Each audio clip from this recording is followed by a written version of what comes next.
A raging wildfire surrounds 19 firefighters of the Granite Mountain Hotshots deep in the Yarnell Hills of Arizona.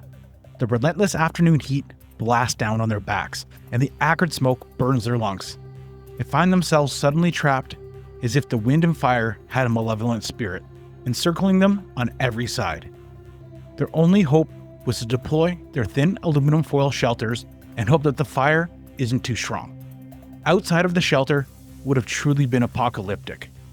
Inside, however, would have been an unimaginable hell. The story of the Granite Mountain Hotshots is one of the most tragic and horrific stories I've come across in wildland firefighting history. Today, I'm going to take you through this story and do the best job I can to try and honor this crew. Thank you, and let's get into it. I'm sure you've noticed in recent years that wildfires have a huge impact not only on economies, but on the air quality and our entire ecosystem. Fires are probably one of the biggest landscape changes in nature besides humans themselves. Not all forest fires are bad. Some of them are actually needed to maintain the ecosystems. Some species in our forests actually depend on forest fires to regenerate. One of them being jack pine trees. The seed cones themselves can't actually open without temperatures that get really hot, and essentially you just need fire. Forest fires are caused by a variety of factors in nature, from lightning to careless and reckless campers. But the main driving force behind these fires is relative humidity and natural fuels that are formed from basically a decomposing organic matter called duff, which is found on forest floors. The amount of available fuel essentially increases or decreases its risk, along with a drier climate. So if the air is nice and dry, the wood becomes dry, and everything just becomes like a tinderbox ready to burn.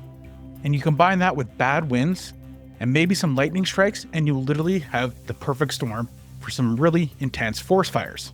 This story takes place in the small town of Yarnell, Arizona. It's known for its pristine landscape, and that serenity was shattered on June 28, 2013, when an intense lightning storm comes through the area. Lightning ends up sparking a fire in what's called the Yarnell Hills. Now, this area is usually celebrated for its rugged appeal, but because of that, it's going to make it really hard for crews to fight this fire. The initial bolt of lightning that starts this fire hits the Weaver Mountains around 5:30 p.m., and it starts to slowly smolder, eventually spreading through the vegetation. And like I mentioned earlier, when you have that mix of dry air, dry vegetation, and a lot of fuel, it's conditions, that aren't great in this situation. And that's exactly how it was in the Yarnell Hills. But once this fire starts, it burns intensely and it burns quickly. By the time dusk falls on the 28th of June, the fire had actually grown to several hundred acres. At this time, there's actually a visible column of smoke that you can see from town, and right away, the town's local fire department is on scene. When they realize the situation, they also bring in help from the neighboring Prescott Fire Department and the Arizona Forestry State Division. Right away, they do everything they can to contain this thing, but unfortunately, due to these conditions, it just wasn't going to happen. When fires actually get this hot, even spraying water on it or even storm systems, the bitter rain that come in, can't actually put it out because it literally just evaporates the water before it hits. But by June 30th, the danger of this fire was growing and increasing because at this point, it starts heading towards the community of Yarnell. And everyone's worried that if this gets any worse, it's literally going to destroy the town. This is when a specialized team called the Granite Mountain Hotshots were notified and brought in to assess the fire. The plan was to see if these guys could slow it down and try and get it under control. Now, these guys are a specialized crew. They're out of Prescott and under a superintendent named Eric Marsh. These guys are highly trained and highly skilled, and some of the most elite firefighters in the country. They've been trained to be dropped off either by helicopter or vehicle and make these technical assessments regarding where the fire might go and what sources of fuel are there, and also to remove some of the fuel around the fire. So having experienced guys like this on the ground can really be a game changer. They're essentially making the plan on how they're going to fight this fire. The Granite Mountain Hotshots are deployed to the site in a convoy of vehicles carrying specialized gear to make the assessment of the fire. Upon arrival, they're immediately briefed about the current situation, including the size of the fire and the rate of spread, any of the weather conditions that are relevant, and whether or not the smoke was going to be blowing in on them or away from them. Initially, their plan was to attack the southern edge of the fire using chainsaws and hand tools to create a fire break, which essentially removes any of the vegetation in front of the fire to deprive it of fuel. Immediately, the crew split into teams, each tasked with a specific job, some working on establishing the break, while others are monitoring and setting up communications. They assigned Brendan McDonough to the team's lookout position, where he can watch the fire from a safe vantage point and provide the team on the ground with updates about the fire's conditions. The Hotshots worked tirelessly throughout their first afternoon, and I can't stress enough how physical this work would be in that heat and breathing in that smoke. They're literally chainsawing trees and chopping up wood and digging holes in the middle of the desert. Now, as this afternoon wears on, the thunderstorm, unfortunately, and the winds pick up and swirl in every direction. This storm was significantly affecting the behavior. The direction of the wind usually indicates the direction the fire is going to spread, but in this case, with the winds blowing every direction, it was impossible to know what this fire was going to do. But McDonough passed information along to the firefighters as best as he could, but unfortunately, in this shifting winds, he notices that the fire starts to head directly towards this crew, and he does exactly what he's supposed to and tries to warn them. But despite this warning, nobody could have predicted what would happen next. The Hotshots were on a ridge just southeast of the fire, and they're trying to move around it once they realize it's heading towards them. But because of the winds, the fire isn't moving in a typical direction.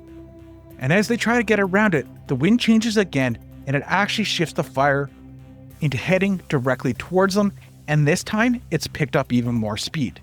And this is when they start to realize they're not going to be able to get out of the way in time. They do try to make one last-ditch effort to physically outrun the fire and make it to what was called a planned safety zone. It's like a marshalling or a meeting area where if everything goes wrong, people can meet up there, either because it's been cleared of fuel beforehand or it's an area they know is likely to be safe. But trying to make it there was impossible. In a situation like this, you can actually move into the direction of the fire to try and get it on the other side, but the way this fire had been burning that day, there was literally no way to go for these guys. Everywhere they look, there's smoke or there's fire. And within a few short minutes, they're completely engulfed. There's fire on the ground everywhere. There's thick smoke in every direction. The trees around them are literally burning, and at this point, there's nowhere to go. And with all that smoke contrasted against the sun, it would have made the entire scene an eerie glow like it was a literal hell. I know these guys were professionals, and I'm sure they had held their shit together, but I can't imagine how scary this would have been for them. Despite every ounce of training and expertise, this situation was almost impossible for them to predict. Because the smoke was so thick, it was impossible to see anything. This is when they have to make an impossible choice. To stay here and deploy their emergency foil shelters and pray to God that the fire moves past them or changes directions while they waited out in their fire shelters, or to blindly wander through the smoke, the embers, and the fire around them, hoping they can make it out. But they make the choice to deploy their shelters, which are specially designed aluminum-coated structures intended as a firefighter's last resort against the onslaught of a wildfire. It's meant to withstand temperatures of 500 or 600 degrees. However, forest fires can get up to around 1500 degrees. So this thing won't protect you in every situation, and it won't protect you especially if the fire burns around you for long. But these people were highly trained, and that decision to deploy those shelters was likely the best choice they had at the time. The members pull the foil blankets over themselves and lay down. They press their bodies into the depressions in the dirt they dug, hoping the fire will pass, desperately clinging to the cool ground. But unfortunately on this day, the fire was just too hot and too much, and 19 of the 20 Granite Mountain Hotshots would perish that day. The only surviving person was their lookout, Brendan McDonough. I can't imagine the last moments that these people had. They truly are the definition of heroes. The Yarnell Hill Fire would continue burning and ended up destroying over 129 people's homes. And it's on July 1st, 2013, when people are finally able to get back into the scene and bring the 19 people back home. They were brought to the Maricopa County Medical Examiner's office in Phoenix, and flags flew nationwide to pay respect to these heroes. If it's not the ultimate sacrifice, I don't know what is. And I don't think it was until about July 10th when they finally get the fire out. At this time, their colleagues and the local community decided to memorialize these firefighters. They built a park called Memorial Park, and if you're ever in the town, you can go and see this thing and pay your respect to these people who put their life on the line to keep your community safe. So next time you see a wildland firefighter out there in the community, maybe buy them a coffee. I want to take a moment to honor the members of the Yarnell Hill Fire by going through each of their names, and that's where we're going to end this episode. First up, we have Eric Marsh, age 43, Jesse Steed, age 36, Clayton Whitted, age 28, Robert Caldwell, age 23, Travis Carter, age 31, Travis Turbyfill, age 27, Christopher McKenzie, age 30, Andrew Ashcraft, age 29, Joe Thurston, age 32, Wade Parker, age 22, Anthony Rose, age 23, Garrett Zupiger, age 27, Scott Norris, age 28, Dustin Defford, age 24, William Warnicki, age 25, Kevin Wojciak, age 21, John Perkin Jr., age 24, Grant McKee, age 21, Sean Misner, age 26, and the only surviving member, Brendan McDonough. Thank you. See you next week.